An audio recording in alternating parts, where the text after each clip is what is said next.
ধারণা করা যাচ্ছিল যে এই হাদির মৃত্যু সংবাদটা পৌঁছালে এরকম একটা পরিস্থিতি কেউ না কেউ তৈরি করবে, জল ঘোলা করার চেষ্টা করা হবে, একটা অস্থিতিশীল করার চেষ্টা করা হবে।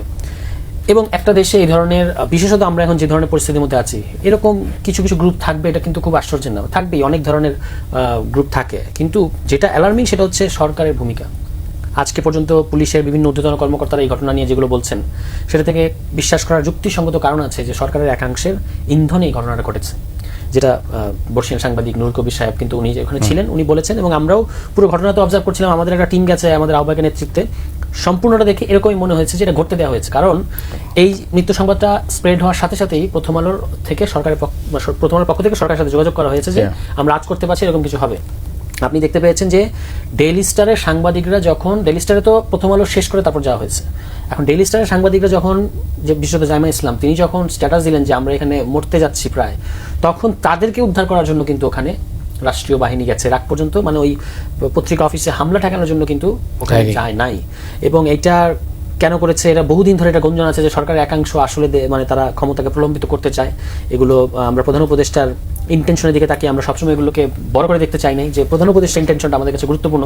এখনও তিনি অনেক মিষ্টি মিষ্টি কথা বলছেন, কিন্তু এই ঘটনায় আপনি দেখবেন, আমার কাছে মনে হচ্ছে এই হাদির জানাজায় আমি ছিলাম, হাদির জানাজা এবং হাদির জানাজা ওনার প্রধান উপদেষ্টার বক্তব্য যেটা তিনি সবার সামনে বললেন, এবং প্রথম আলো ডেইলি স্টারের এই হামলার ঘটনায় প্রধান উপদেষ্টাকে আমার কাছে মনে হচ্ছে তিনি কিং কর্তব্য বিমূল, এবং পুরো পরিস্থিতি তার যে লাগাম নাই তার হাতে, এটা তিনি এখন প্রকারান্তরে মেনে নিয়েছেন। এবং তিনি দেখবেন প্রথম আলো এবং ডেইলি স্টারের হামলা ঘটনা কিন্তু মোটামুটি কিছুই বলেন নাই, একদমই এর ব্যাপারে চুপচাপ, যে উনি ব্যবস্থা নেবেন এই কথাটুকু উনি আর এখন বলছেন না।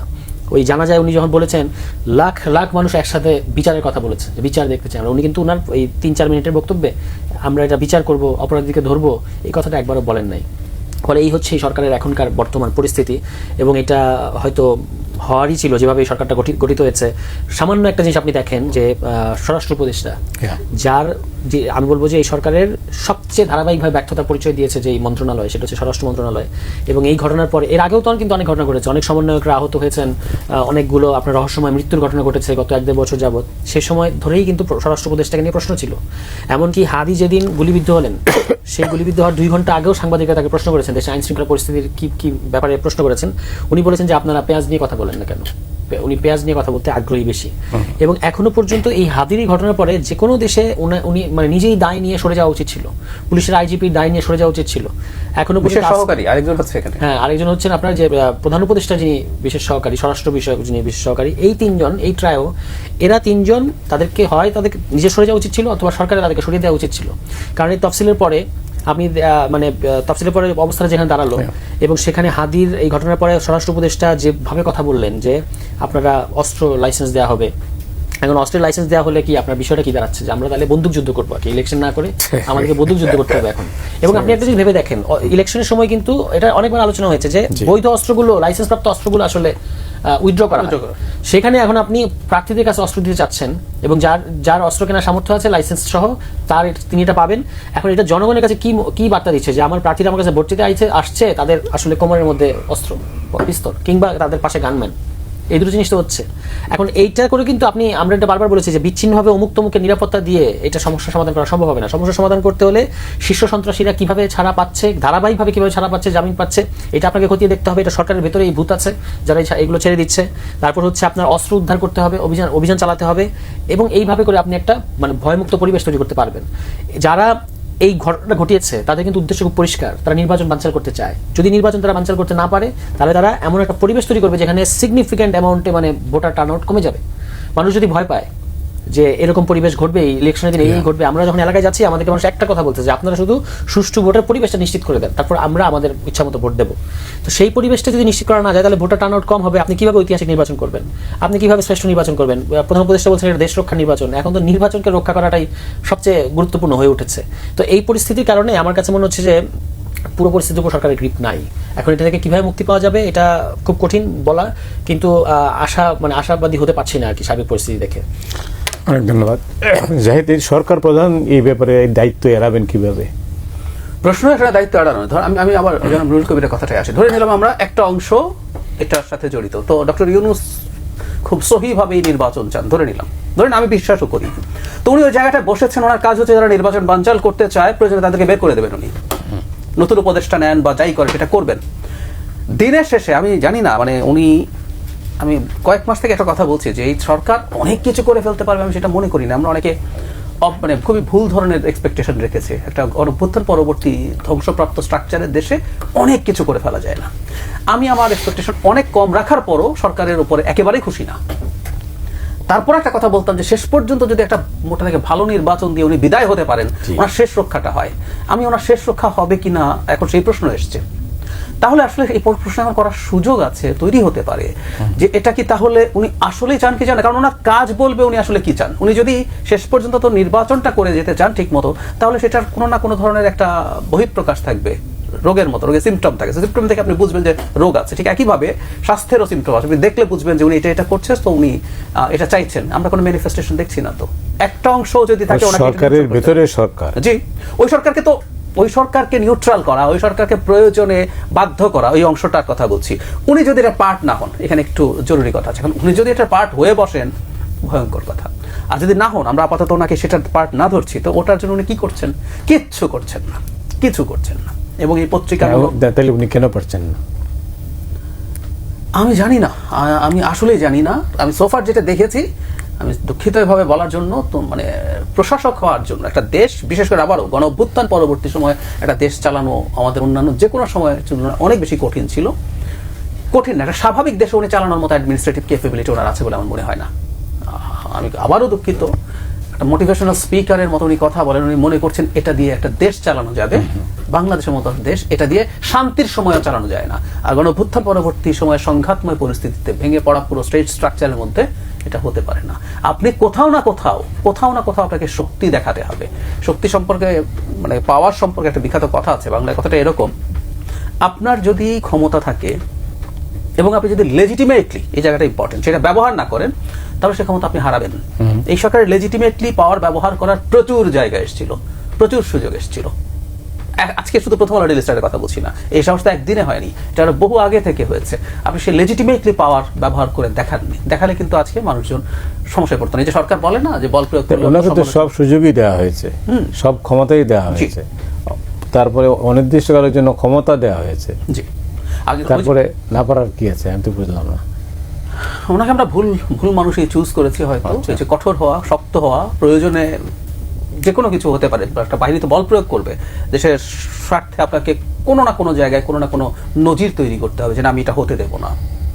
বিশেষ করে নির্বাচনের তফসিলের পরে যখন এই ধরনের ঘটনা আপনি ঘটতে দেন, এটা তো আসলে প্রশ্ন তৈরি করবে। এবং আর পরের বাকি যে কথাটা আছে, এটা ভয়ঙ্কর। আবার বলছি, সার্ভার তুষার যেটা বলছেন যে মানুষ কি চায়, মানুষ একটাই চাইতেছে যে নিরাপত্তা।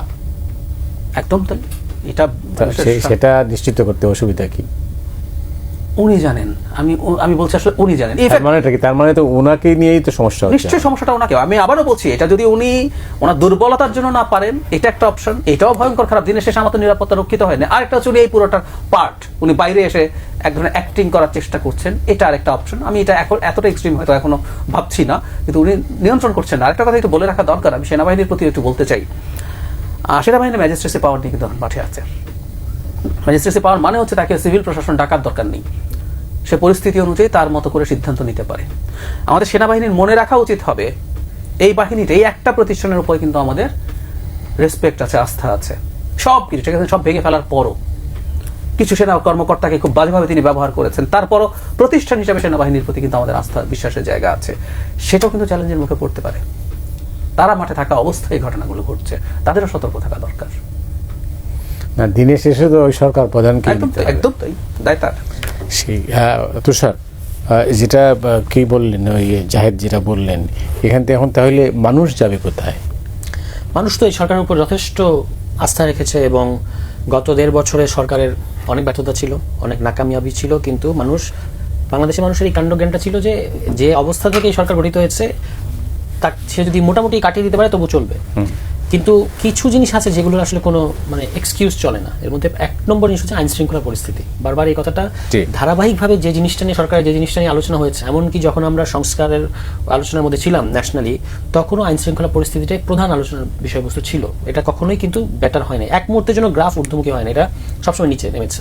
এই যে আপনি এই ঘটনাটাই দেখেন, মোহাম্মদপুর, এই ঘটনার সাথে কিন্তু মোহাম্মদপুরের হাতির এই আলোচিত ঘটনার সাথে মোহাম্মদপুরের একটা সম্পর্ক আছে। এটা হচ্ছে এই অপরাধী কোথায় ছিল? মোহাম্মদপুরে।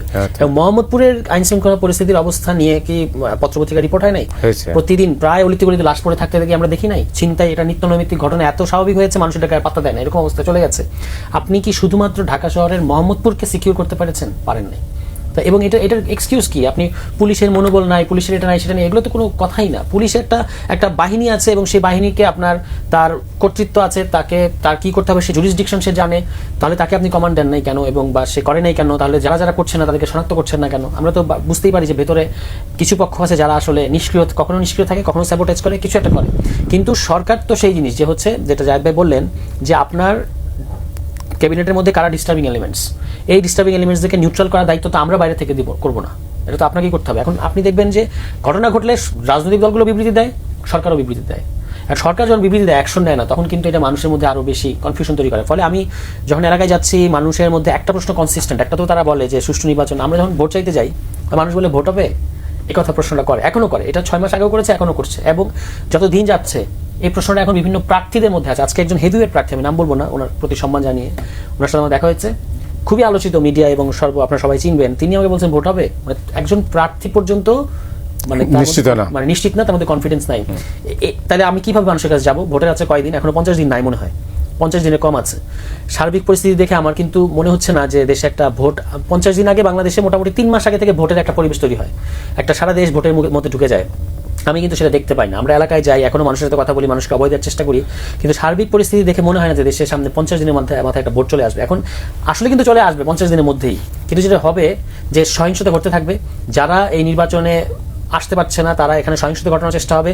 যে সকল, এবং এই পরিস্থিতিতে আরো একটা ঘটনা ঘটবে, এমনকি যে সকল প্রার্থী দেখবে যে তার পরাজয় নিশ্চিত, যারা অংশ নিচ্ছে, তারা দেখবে একটা ভয় ঢুকিয়ে দেয় মানুষের মধ্যে, একটা হাঙ্গামা করি, ককটেল ফুটাই, গোলাগুলি করি, তাতে করে ভোটার টার্নআউট কম হবে। কিন্তু আপনি তো ব্যবস্থা নিতে পারবেন না। আমরা তো বিভিন্ন জায়গায় কারা, ধরেন জেলা পর্যায়ে যে ইন্টেলিজেন্সগুলো থাকে, যে কারা আসলে একটা ইউনিয়নের সমস্যা করতে পারে, কারা একটা উপজেলার সমস্যা করতে পারে, এগুলো মোটামুটি হাতে গোনা এবং মুখ চেনা লোকগুলোই থাকে। এবং তারা কবে জামিন পেয়ে বেরিয়েছে, কি হয়েছে, সব কিন্তু গোয়েন্দাদের কাছে থাকে। তো ব্যবস্থা কেন নেওয়া হয় না এটা আমরা জানি না। এবং প্রত্যেকটা আসনে এরকম আছে যে একটা নির্বাচনকে ভন্ডুল করে দেওয়ার জন্য ওখানে কারা কারা আসলে কাজ করবে। তো এটা যদি আপনি না করেন সেটার কোনো আসলে এক্সকিউজ নেই। এবং মানুষ কোথায় যাবে? মানুষ আসলে আবারও দীর্ঘ হতাশায় ভুগবে, এবং দীর্ঘ হতাশায় ভোগার পরে আবার যখন সুযোগ পাবে তখন আবার একটা আপরাইজিং এর মতো পরিস্থিতি হবে। কিন্তু আমি কিন্তু এত আপরাইজিং এর মধ্যে থাকতে চাই না। আমি একটা স্টেবিলিটি চাই, যে বাংলাদেশের মানুষ বারবার এসে জীবন দেবে এবং আমরা সেটা নিয়ে সেলিব্রেট করবো, তারপর আবার দেশ আগের জায়গায় যাবে, এটা কিন্তু কোনো সমাধান না। আমাদের একটা স্টেবিলিটি জায়গায় যেতে হবে এবং একটা মানে শান্তিপূর্ণ ক্ষমতা হস্তান্তরের একটা স্থায়ী পদ্ধতি লাগবে।